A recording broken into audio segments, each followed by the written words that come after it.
You need to confront the reality that you're facing, and you need to attack the adversity. Once you figure out there's adversity there, because sometimes we don't really see it immediately, but once you figure out it's there, you need to turn and you need to address it immediately as best you can. And if you turn and you take action towards it, even if you're not fully equipped to address it, you're going to find the tools you need to address it. It might take more time than you wanted. It might be something you have to deal with for years. Yeah. But if you are constantly going after it and trying to overcome it, eventually you are going to.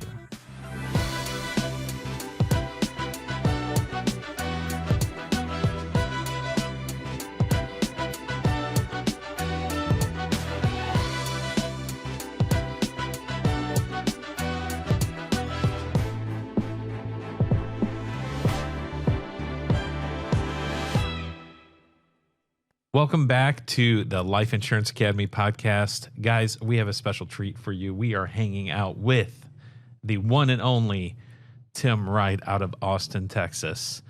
He's not out of Austin, Texas. He's here, guys. Adam, he is here in the studio. That's awesome. That's awesome.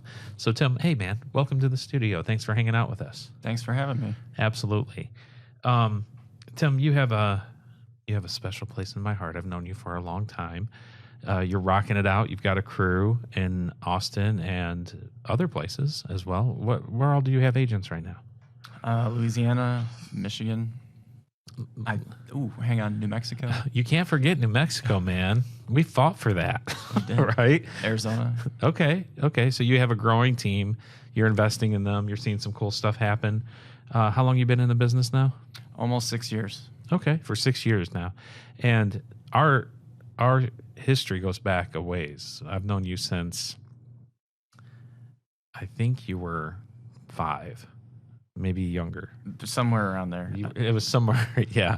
Your mother was my teacher, and I remember you running around during that time. But also, we had a unique environment because we went to a private school and it was K through 12. So I watched you grow up practically. So we've known each other for a long time. So it's been great to watch you have success and grow in your life insurance sales and more importantly, grow in your leadership. So I think you have a voice. I think you have an important voice in developing people. And this is kind of a unique podcast, a different podcast, because I think a lot of times, well, it's not a think, it's a fact. 92% of agents fail. 92. That's a big number. I'm no expert, but it's more than half. A little bit more. You would agree with that? Yeah, slightly. Yeah. So it's a large number of people who get into something that they have a vision for. They get into something that they have hopes for, that they see a path for success, but they slam into something. They slam into disillusionment, discouragement, a lack of mentorship. They slam into something, and it prevents them from having success. And then, they kind of find something else to do, right? Right. And this conversation, like I said, it's a little different because I think we're going to get a chance to give you a chance to share your story. Because what I'm hoping the agents out there hear is a path forward. Because all of us, all of us deal with adversity. We all do. And sometimes that the failure to launch, that 92%, most of the time, honestly, it's just the stuff that we carry with us. It's the stuff in our backpacks that we take with us when we go see clients every day or talk to them on the phone every day. Would you agree with that? Yeah, I would totally agree with that. Good. So I know you have some things for our listeners, that practical things they can do to get through those moments of discouragement, disillusionment, and even maybe help them identify some of that stuff that rolls around in our heads that prevents us from being successful. So I'm gonna give you a chance to go ahead, and I've introduced you, but introduce yourself and kind of share. I'm just going to let you share your story a little bit. Okay. Well, so what you're describing really too is just like people having a dream, right? And then at some point, they run up against something and that dream starts to die. and they accept that death. And we all do it to some degree. And I've just realized that, like my dream of being an NBA player. right, To be fair to myself, I probably only have 2 more years, right, and then it's over. Right. That's it. But anyway, go ahead. But it happens throughout life, right? It starts at an early age, and a lot of times we don't even recognize that. So one thing happened, and what kind of is the catalyst for this and me wanting to even share my story is that when we went to Power Producers in Cabo, Yeah. I think it was either Cody or Tim Hester Okay. that asked the question, "What makes you cry?" Oh man, this is going to be one of those episodes. Tim, if Yeah. you make me cry, you're fired. So I had to think. Just I had to kidding. think about it, and I was like, "Okay, that's a really good question." Well, first, before we go into that, like, just give them like Power Producers. What is that? Like, what is that all about? So Power Producers is an event where people can earn the opportunity to go on a trip, or they can buy in and come and hang out with some of the top producers in the industry, get Yeah. around people like Cody Askins, Yeah. get around Roger Short, get around you, get around Zach McElwain, Cool. and just rub elbows, have fun together, exchange ideas, spend some time together, and have some impact sessions and have some thoughts provoked, Yeah. like yeah. I had. Yeah.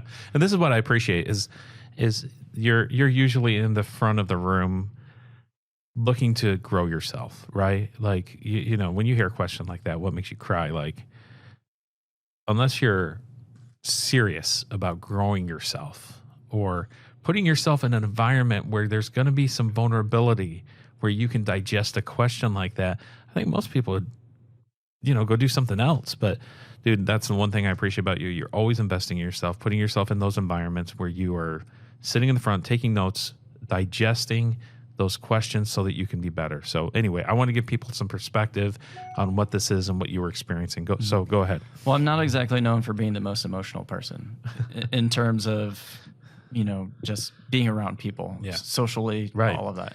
Yeah. So the fact that this was a deep question for me, and what a lot of people don't know is that I'm an extremely emotional person, but there's a reason why you see a non-emotional person on the surface. It just made me think about, why is that? Why is that about me? How have I gotten to where I am now? What are some of the catalytic events Okay. that have brought me there? And then obviously the answer to the question, what makes me cry? So that's really what got me started on the path of wanting to share my story, is because I realized that the only reason I am where I am now is because I was willing to start confronting some of the adversity that I had faced in my life. And some of it took a long time, and it was painful. And I want to share that with people because I want to give them hope. I want them to know that regardless of what you've been through, it may have been worse than what I've been through. Yeah. It may not have been as bad as what I've been through. But it is, this is good. I'm glad you're saying that. It is subjective, right. right? So whatever you're dealing with is what you're dealing with, right? And it could be the worst thing that you've ever experienced, and we can't really compare it. That's for sure. So, Right. and regardless of where you are in this, or whatever you're facing, or whatever you're trying to accomplish, and the thing you're bouncing against, the barrier you're bouncing against, that word hope is so important. So I appreciate you communicating that. Yeah, and the reason why I wanted to preface this a little bit is because 2 reasons. One reason is because it's uncomfortable for me to talk about.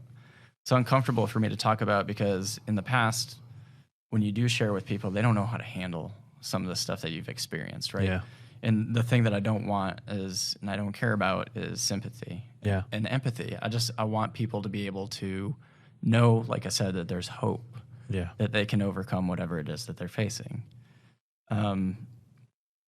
And I forget the second reason, so we'll just have to come back to that one. Well, probably the second one. It's not just, there's something about a light in the end of the tunnel, seeing a light in the end of the tunnel, but then there's the work that has to be done Right. for that, Yes. It's funny, we're having this conversation. My family and I just watched a movie, 13 Days. I don't know if you've I've heard not about seen it. this, but it's the true story of these young soccer players. I don't remember they played soccer, but I think they were in the Philippines actually, and there was a monsoon, I get tsunami monsoon confused, but it was a monsoon. And before the monsoon hit, these kids went into this cave. This is probably, this is a good analogy, actually, okay? They go into this cave, and the monsoon hits, and the cave floods. And these kids were in the depths. Like, they could not believe that they found these kids alive. And they brought in expert divers all over the world to get into this cave and swim through the cracks and the crevices and all that. And these divers, they ended up losing a diver, but they're going through and they finally find these kids alive. And all they're looking for is that light to come up through that water, of somebody who's like, hey, we got some food for you, Right. And then the work that they had to do to get those kids out of there, it was harrowing. It was harrowing, And I think that's a good analogy of some of the things that we do have to work through. First, hey, there's hope. Two, you've got a job to do. Right. And I think that's something that a lot of people miss. They think that it's just like a magic genie saying, let it be done, Yeah. Mm-hmm. And it's not. You have a lot of work to do. The decision, that's kind of like the major point is the decision where you decide to change, where you want to have something different in your life. But then there's a lot of work on the back end. And to be honest with you, that's something that I didn't realize right away. So I don't think anybody does. Probably not. Right. Until at least there's some level of association. They're getting around the right people and they're saying, hey, their lives are different. They think different than I do. I need to pay attention to what's going on. So I think that's part of it, but maybe I'm stealing from your notes. Who knows? No, you're good. Okay. All right. Well, go ahead. So for me, it begun when I was pretty young. I grew up in a small town, Battle Creek. I went to a private school. By the time I got to, I think it was like 5th or 6th grade, there were 16 kids in my class. Dude. And we were the biggest class in the school. I think we might have been the biggest class the school ever had. I think I graduated with 14 from that school. So we rivaled your class. That's right. And there was probably not a class that came even close in between us. Right. So small town, how that goes, everybody knows everybody's business and stuff like that. But small Christian school, and I grew up on a farm, so kind of out in the country. And the environment for me really was just one where I had a lot of time on my own because I did live in the country. I finally talked my dad into putting up a basketball hoop. So I was always out in the barn playing basketball where I had 3/4 of a court. You were like Hoosiers, dude. Kind of. Yeah. Except for in Hoosiers, they didn't have a cattle gate on one side where if I bricked it to the wrong side, my basketball went into cow patties. Oh, yeah. There you go. So that's the end of the day thing. for me. I'm done. I'm finding another sport. I just took it out to the water hose, washed it off, and kept playing. But yeah, so that was kind of the environment for me. And then things started to change when I was, I think, in sixth or 7th grade, because we had a new student at our school, and this student was different. He was a lot larger than the rest of us, and he came from a rougher environment in terms of, his father wasn't present in the home. Yeah. So he came in and he made an immediate impact with the fact that he was quite the bully. And because I really loved the sport of basketball and I was always playing it, like I stood out, I think, to a degree. And I got targeted quite a bit by this individual. So the rough thing is when you're in a class of 16 people, you can't get away from them. Yeah. Right. And nobody knows how to stand up for themselves. Right. And in that environment, the teacher is not always going to see it and be able to do anything about it. So it got bad. Like it got really, really bad, to the point that I think it was 7th grade.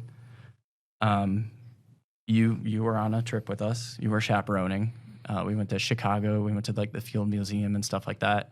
We went to medieval times. Yep, we went to medieval times. I remember that. Being corrected that I had to request another drink from the wench.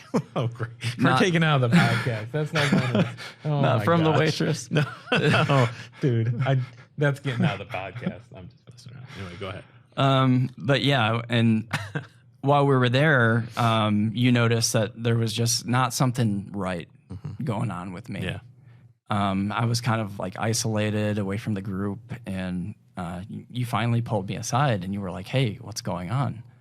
And I remember you're the you're the first person I ever told. The way that this person makes me feel is like I don't want to be alive anymore. Yeah. And when you're like 13 years old, man, that's nothing. That's something a 13-year-old should never feel. Right. So, and like you were the first person who ever spoke to that also. Like you made me feel seen and heard, and like that I could continue to stand up, to start standing up for myself and deal with it. So, unfortunately, I had to endure through it a little bit more, and it escalated to something beyond bullying. It got to the point where I had to leave that school, and the unfortunate part about that environment was that my mother, being a teacher at that school, she stayed. Yeah. So for me, it felt like a betrayal. It felt like a major betrayal, right? And also, from what I understood at the time, I don't know if this was true or not, but what I was told at the time is that the school asked both of us to leave, even though I wasn't in any way an instigator in the events. So that was rough. I mean, that was really rough. Yeah, I mean, you're forming who you are, trying to figure out what life is all about. Right. And now you're in a whole new environment, and you feel like you were betrayed. Right. Yeah. I'd imagine. Yeah, I had a lot of anger and resentment towards my mom. Yeah. We have since worked it through, so we're good. But, yeah. But that's part of the work too. Yeah. Yeah, but that didn't happen until I was like 30 years old. Yeah. Right? All these events happened when I was between 13 and 15 years old. Yeah. Yeah. So that stuff sticks with you, and you know there's a lot of anger that comes along with it, and resentment and bitterness, and if you're not careful, you can really slide into a victim mentality. So, I mean, there was a lot of fallout from that. I went to a new school, immediately got picked on again because I was depressed. So I behaved like a depressed individual. You know, I dyed my hair dark. You know, I hung out with the goth kids. I was kind of a loner. Oh yeah, yeah. Yeah. So you know, it wasn't the greatest. I didn't understand relationships. You know, I dated a girl in high school that really was not really nice to me. And me being insecure and everything, you know, I was kind of like all in, like puppy love and all that stuff. So,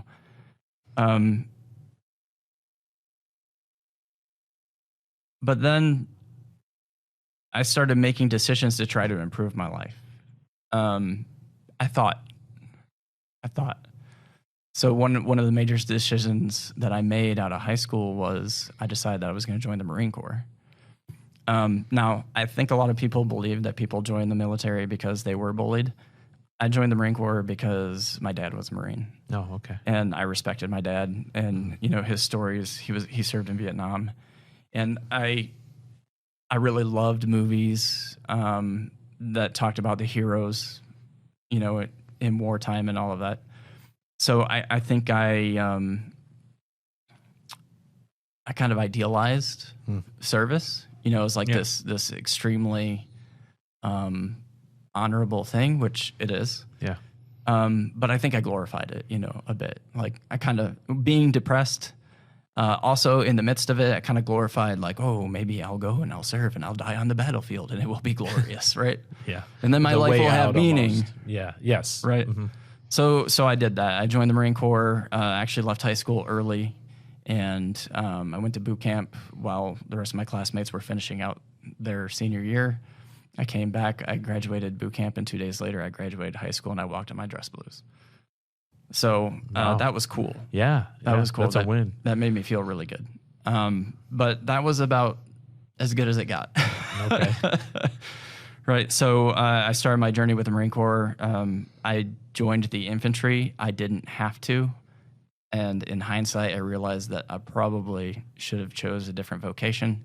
But my dad was a sniper in Vietnam, and I wanted to do something along that path. Okay.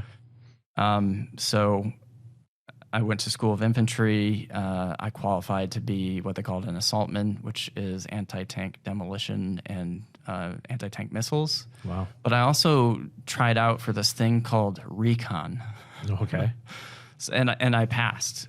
So I'm in the simulator with those cool shoulder-fired anti-tank missiles. It's called a SMAW.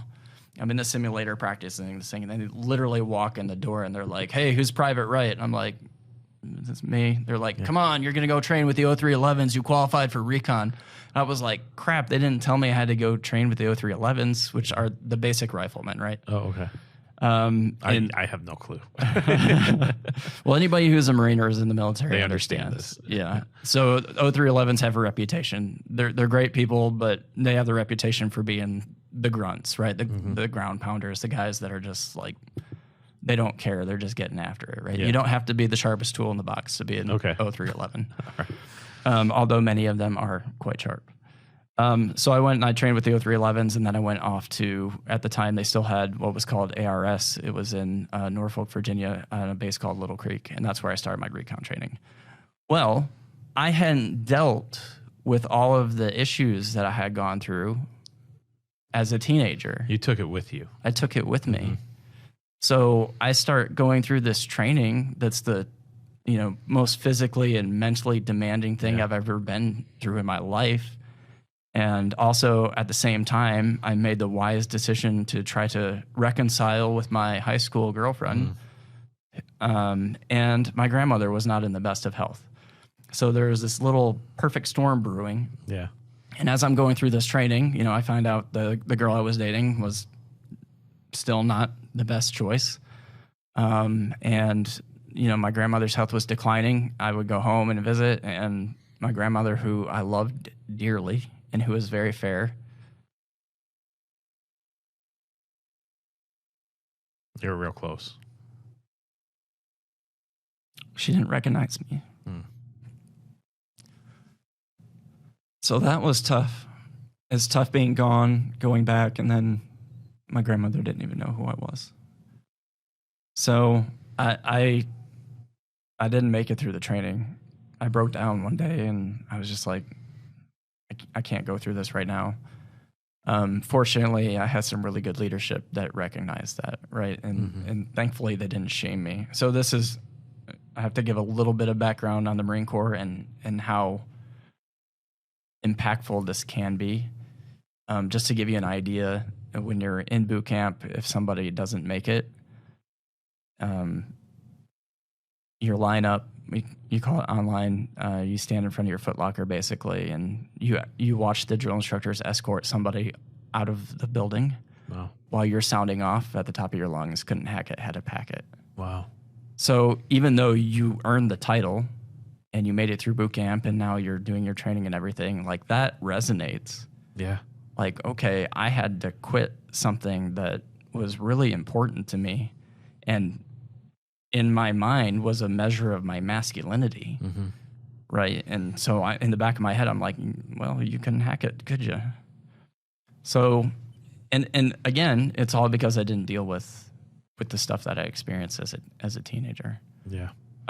So it didn't really get better from there. I had a little bit of help for a little while. I had some great people in the Marine Corps who fought for me.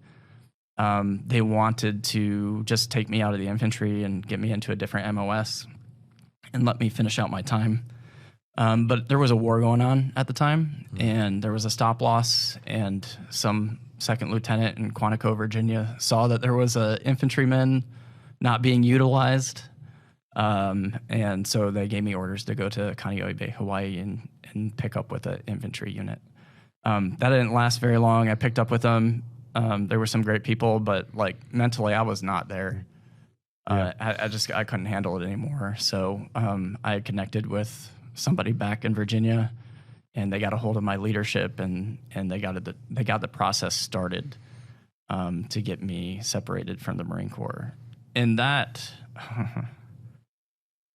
was an experience too, because I had a very gung-ho first sergeant who viewed me as an ant, and didn't help the situation. He pulled me out of my barracks room, threw me into the duty hut where there's a bed.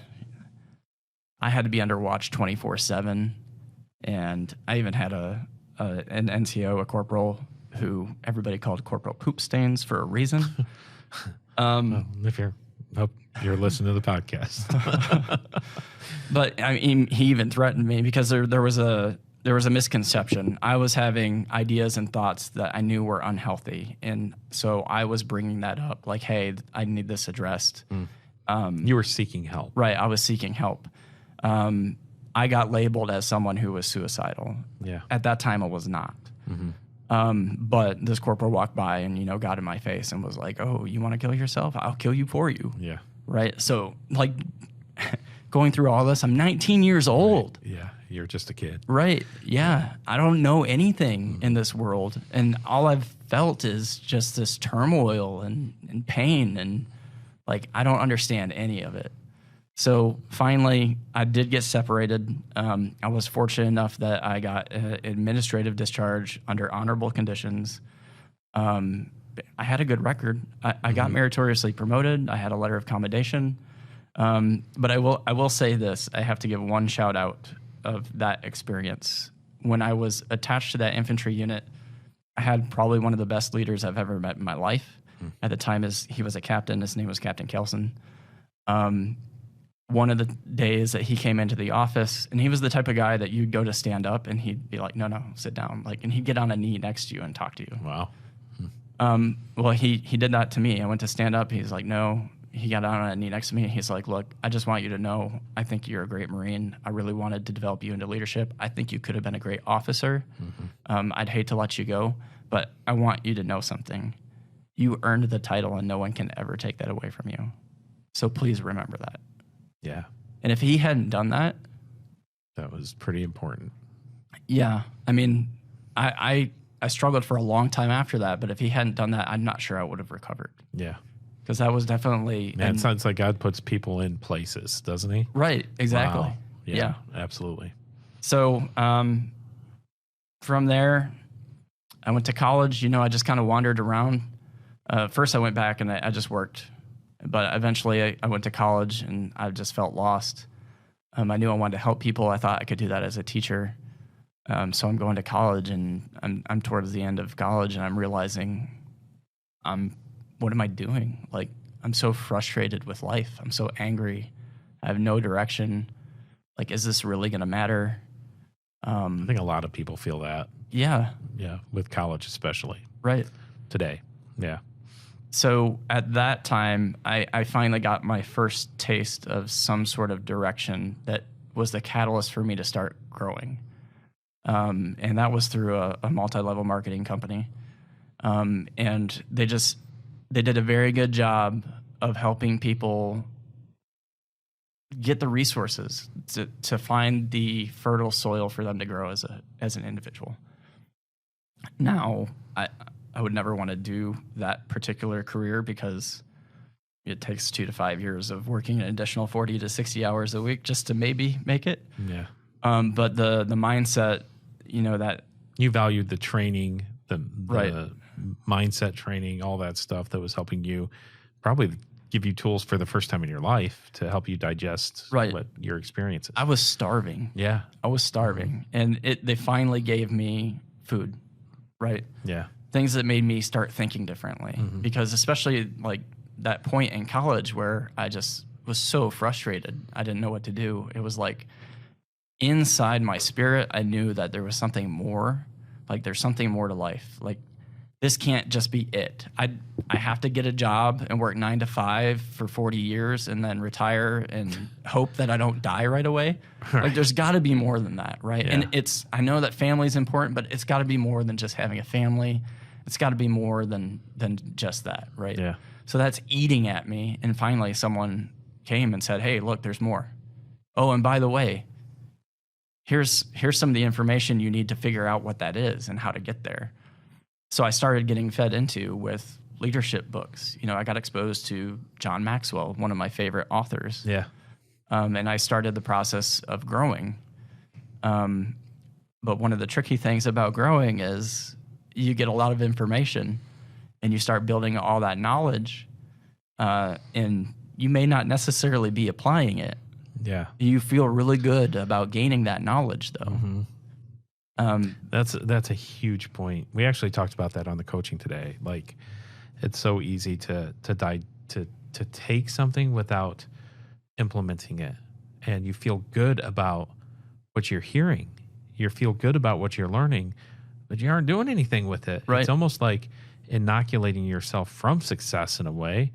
Like you get your booster of endorphins and dopamine and all that stuff, and then you come back for more. It's almost like you're a junkie. Yeah, especially if you think you're something because you know it. Yes. Mm-hmm. That's the most dangerous thing. And then you start telling other people what you know, and there's no application. Yeah. So that was another curve I had to go through. And I don't think I started applying it until I was probably in my 30s, to be honest with you. I did get a little bit of a taste of it the last experience I had before I found this business. Well, before I decided to trust you. Yeah. We had some conversations. Yeah. Right. When I did finally graduate college, I did have that good nutrients being poured into me, good thought process. I was starting to grow, but the economy was crap and I needed a job. So I did get a job for a tree service, and there was a lot of drama. And so I left because I wasn't really getting anywhere with what I wanted, which I felt like you were underutilized. I mean, it's very clear you had leadership abilities, and they weren't giving you the opportunity. But here I am cutting trees and asking for them to at least make me a crew leader, and they're like, "Well, no, you're not part of our good old boys club." Right. So I left. I worked at Farmers Insurance in a call center for a little while. Realized that a call center wasn't for me. I had a good relationship with one of the owners of the tree service, I thought. And he asked me to come back. So I found a role where I was actually kind of in my element a little bit, because I was basically running the maintenance department in terms of the scheduling and making things work and problem solving and all of that. But I worked myself out of a job to an extent, and I was starting to talk to them about, well, what else can I do? Can I help you develop a training system? And by the way, here's the problems I see, and I know that this is your biggest revenue money making person, but there's some major integrity issues with this individual. And what? I'm fired? That's careful what you say about friends. Right. So I was just being transparent, and like, hey, if this was my business, I would want this to change, but they didn't. I was vindicated. That person did end up getting fired. Okay. Okay. Not that matters, but that was kind of the last piece. And when that happened, like, you were the first person that came to my mind. And I didn't know quite what was going on just yet. I didn't really understand what you were doing. I knew that it was probably in the insurance space, but I was like, something was telling me this was my opportunity to take control of my life. Yeah. And I didn't really care if you were going to help me or not. I was just going to do it. Yeah. And I remember our first conversation. I was like, Chris, you know that thing you're doing? You're like, yeah. I'm like, I'm going to do it. You're like, whoa. We got to have an interview. And I was like, what? Wait, are you telling me I can't do it? No, you don't understand. I'm going to do this. So you're like, okay, well, here's the first step. I'm like, okay, well, I'm doing it. Like, for real, ready. I'm doing it. Yeah. So, but that was the biggest blessing ever, was finally making that decision and finding a group of people that would actually not say, well, yes, Tim, we believe in you, but, oh, hang on a second, we're going to pull on this leash because we don't really believe in you. Like, you guys are the first people who actually said, hey, we do believe in you, and yeah, you've got some latitude, and if you step out of bounds, we'll help you get back in bounds. Yes. So, and that's where the real growth started. That's good, man. Can you share, like, some of the things that stand out to you? Like, I'll tell you one thing I see that's very clear to me is you cannot win without what feels like with losing.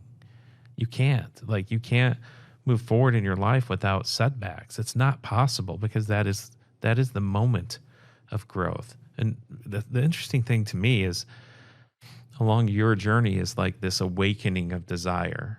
You know, like you're in school, you're going through all that garbage, dealing with all that stuff, and you want more. And you said it. You said, I thought. You said it twice, and that's when you decided to become a Marine. good or bad, whatever it was what was needed for you at that time in your life, right? Whether you're ready or not, it was what you needed because you desired more for your life. So you stepped into something. You stepped into that, and then next you stepped into the next thing, and you kept stepping forward and falling, but stepping forward. Does that make sense? Yeah, and there were always moments. There were always moments where I thought I reached the bottom, and right when I was at the bottom, there was always someone there to speak life back into me. Yeah. Like I remember the moment when I was struggling with having failed in the Marine Corps, and one of my business mentors at the time, who's a former Marine and Vietnam vet and Purple Heart, all of that stuff, great guy. I came to him and I was crying, and I was like, I feel like I was supposed to die, right? Yeah. And he's like, well, you're still here.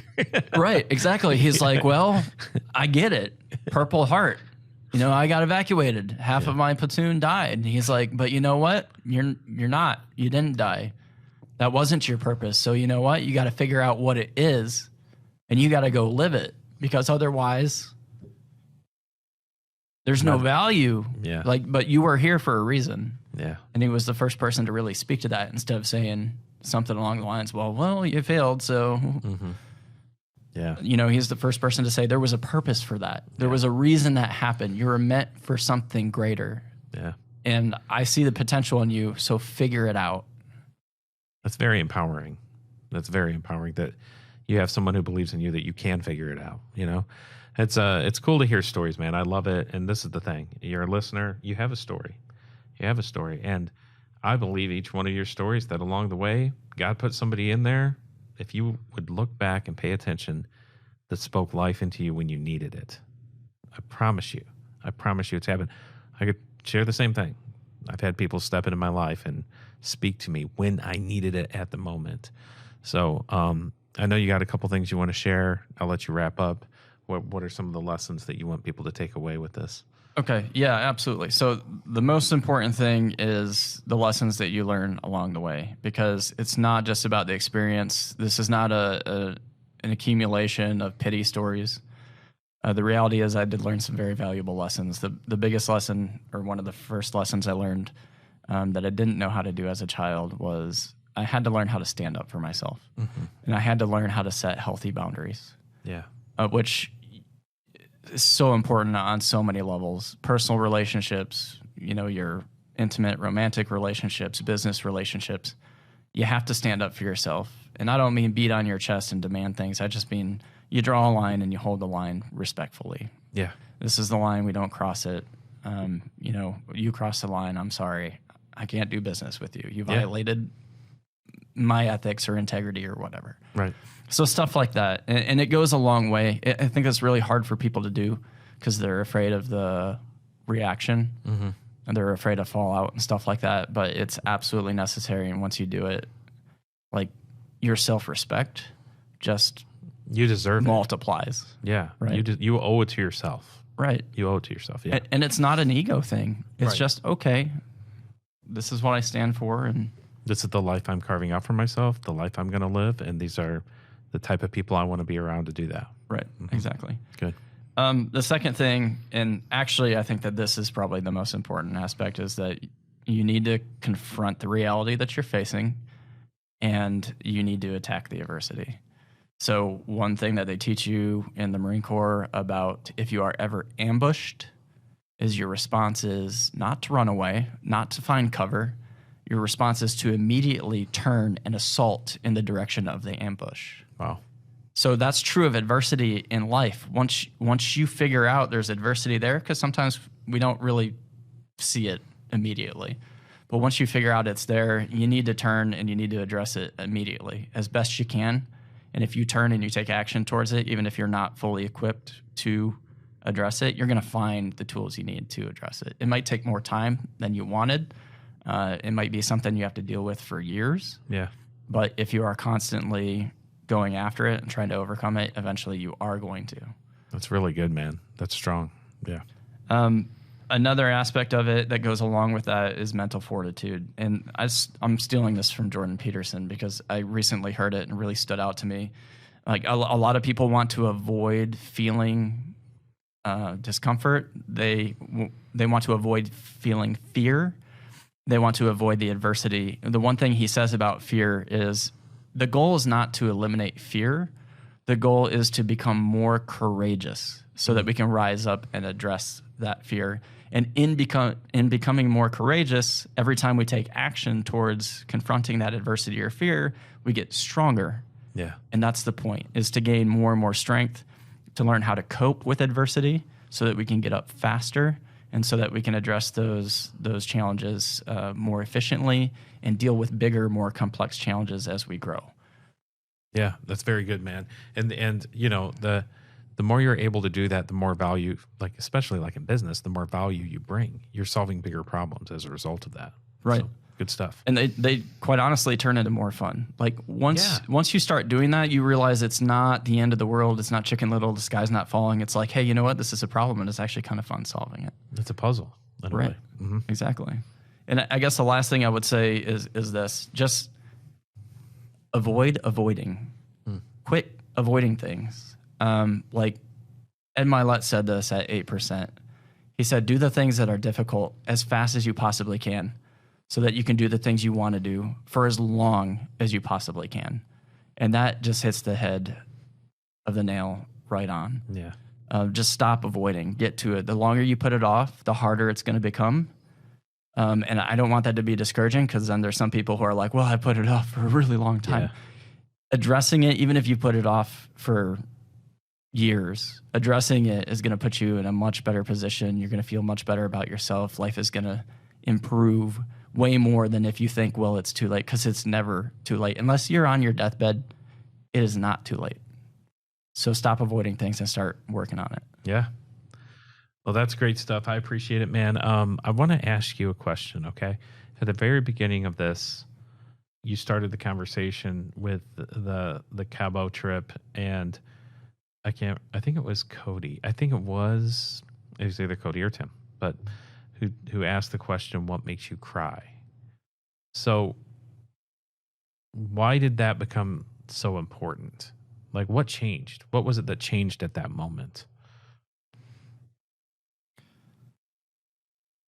I realized that I was pouring into people. I was focused on helping people, but it wasn't something like I wasn't quite satisfied in my soul. And I realized that, and this is something else that Ed Milet said, you're the most equipped to help someone that you used to be. Yeah. So I realized there are a lot of people out there who have been through things similar to me or worse than me, or maybe not as bad as me, but there are people out there that are alive, but they're not living. And when I see those people, especially people that I know and people that I love, and I see them just living in their pain and dwelling on things that they can't change, they're alive, but man, they're not living, and it breaks my heart. Yeah. And I just want them to wake up. I just want them to open their eyes, and I want them to live. Yeah. Because a lot of those things that they're holding on to, like especially veterans, especially veterans who've lost people that they love, and it's just devastating them. Like the people that they lost, they made a sacrifice for the country. They knew what they were doing. They would want you to live. Living is celebrating their sacrifice. And that's what moves me, is I just want to see people live, because there have been massive sacrifices to create the opportunities that are out there. And the biggest thank you on the planet for anyone who has sacrificed is you living your life to the absolute fullest within those opportunities. Wow. Whew. That's strong, dude. That's strong. I'll tell you what, you found your purpose. You found your purpose when you answered that question. So I'm glad Cody asked that question, but I hope you guys hear that. I hope it resonates for you. I know it does for somebody. Like maybe you're listening to this and you're saying, hey, I haven't let go of something, and it's time to live. It's time. And it's true for veterans, that they gave the sacrifices for you to live a certain way, but it's true for the people in your life too. Your parents, the people who walked alongside, who showed up and gave you an encouraging word. They did that for a purpose, for you to be living the life, man. So Tim, thank you so much for being here, sharing your message. If people want to get a hold of you, how do they do that? What's the best way to do that? Do you know your Insta handles and all that? I know my Insta handle. It is The Real Tim Wright. Okay. Or I think it's just Real Tim Wright. Real Tim Wright? Yeah, I don't think there's the. So we don't need the. Yeah, It's Real Tim Wright. So if they have questions, if they want to chat, they can reach out to you. Absolutely. Cool. Thanks a lot, guys. Thank you, Tim, for being here. And we will catch you on the next episode of the Life Insurance Academy podcast. Thanks.